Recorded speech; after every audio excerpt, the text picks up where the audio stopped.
What is up, YouTube? And today we're going to be talking about the patch that is actually in effect as of this video's recording. The maintenance for this update actually ended about an hour ago. And I just wanted to talk about what actually got changed. So the first thing we have is the balanced adjustments. These I actually talked about in a previous video, so I'm not going to talk about it too descriptively. But basically, Blood Moon Haste is getting buffed. And you're going to see he's getting an extra attack. He will actually have healing now with his S1 if you actually get the Bloody Retribution off, which is going to be very nice. Also, you're going to see that the barrier and immunity now are going to be 2 turns. Also, he'll have a Blood Aura buff for himself, which will give him speed and effectiveness that will activate when an ally dies.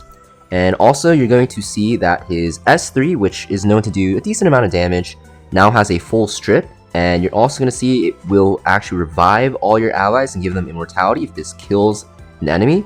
And when you're granted this Blood Aura after an ally dies, it will do twice the damage, which is insane. So basically, he's kind of like a revenge killer now. He's just going to wait till an ally dies. Then he rips his S3, does a ton of damage, and then revives your ally and gives him or her immortality. Definitely seems very fun to play. I wish I had him now. I didn't pull for him because obviously he was one of the worst ML5 stars in the game. But I think if you have him, you can actually build him. He should be decent. He looks maybe not super broken, but very fun and easy to play. Next, we have ML Sage Ball and Cezanne. All they changed is the S2 AoE sleep. Before it was a 85% chance to sleep. Now it is 100%, which is going to make him a lot nicer. He's mostly only really used as a counter cleave option, but it will definitely make him a lot better in that niche. And then we also see Ravi being changed. So Ravi's being changed. Her S1 doesn't stun anymore. Instead, it will also always crit. Her S2 is also being changed a little bit. You're also going to see that she has a built-in cleanse for herself when she suffers a crit. It will make her a lot better because, you know, her biggest weakness is getting crowd controlled, and there's a lot of CC in the current meta. So she will be a lot better. Next, we have her S3 being changed. Instead of, stunning, actually it does still stun, but with the stun now, instead of penetrating defense, it will actually put injuries. So also it will always crit. Basically, they're trying to make her more from like a bruiser, like a more damage focused bruiser, into a bruiser that is going to actually work better to do injuries, obviously, and just, be better in longer fights. And if you guys didn't know, there's another thing in her S2. Basically, her attack will increase proportional to her own max HP.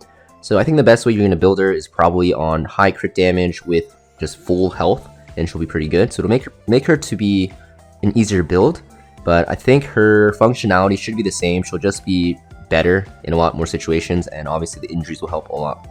Also, they're changing her exclusive equipments, and yeah, for Kayn, basically changing it so that he doesn't need the bleed anymore. He only really needs like a debuff on the enemy to actually do extra damage. Don't really think this will change his function. He'll pretty much still be the same, mostly for Rift, but the season did end. But I think they're trying to make it so that for PvE, he can be used in like Golem and stuff like that, but honestly, not really worth mentioning. I don't think it really matters. Earth Bellona is being changed so that her Soul Burn is going to give her an extra turn, and basically they're making it so that she will be a better defense breaker and just do more AoE damage overall. Don't think this change really matters either. She's mostly a PvE unit, so this functionality change, not really existent. It'll just make her better in PvE. Next, we have Green Celine being changed. Now she actually gets a stealth with her S1. This is very, very annoying actually, because she already is pretty annoying to kill with the evasion. There is the stealth on the S1 now. Also, you're going to see at the start of battle, you get a stealth now, which is pretty insane. You don't really need to activate your S2 passive to actually get the stealth. Makes it so that she can't get killed by Zeos and stuff like that. Celine really struggled against like Zeos and like things that can one-shot at the start of battle because she's usually full squishy. But because of this change, with this 2-turn stealth at the beginning of the battle, and you can, kind of refresh it with your S1, she will be a lot more sticky and honestly a lot more annoying to fight against. Also, they're changing her exclusive equipment to actually stun when you use Blink. I don't think this really matters. You're probably still going to use the one that will actually target the highest attack target. Next, we have Last Piece Karin being changed. Basically, they're making it so that her damaging ability in her S2 will actually decrease CR. So not only can you use her against like Aidens, but you can also speed contest, other fast units and try to decrease their CR and try to mess their rotation, such as like Rands and stuff like that. Also, you'll see that her S3 is being changed as well.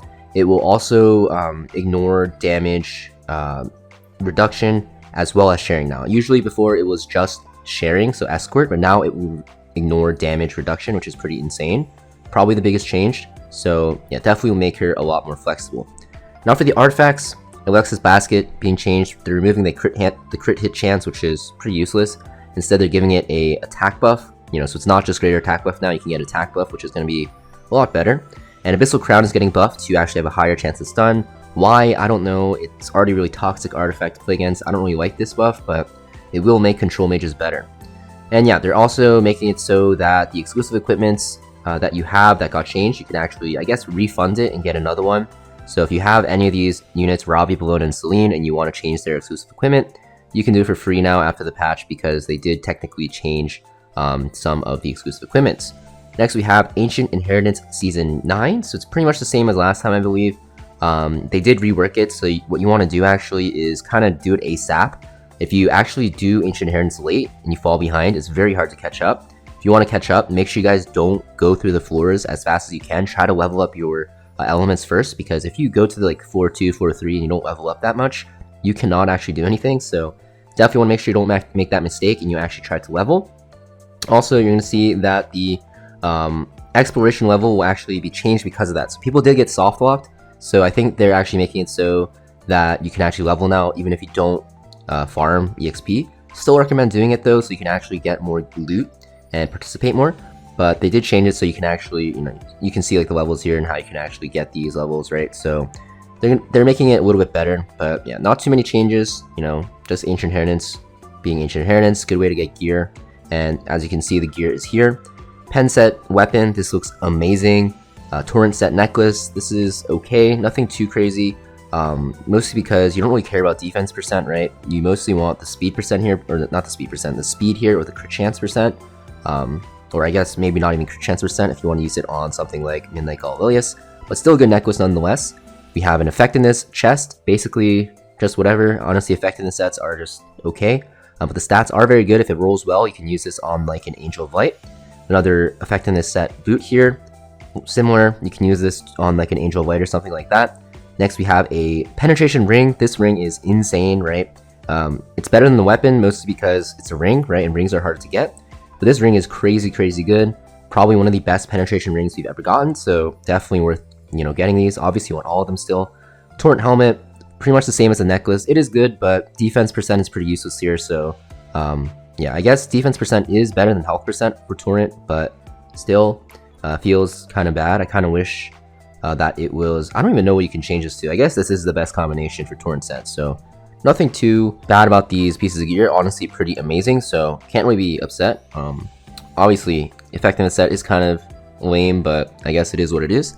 And then next we have 2 new banners. So of course the Overlord collab did get ended.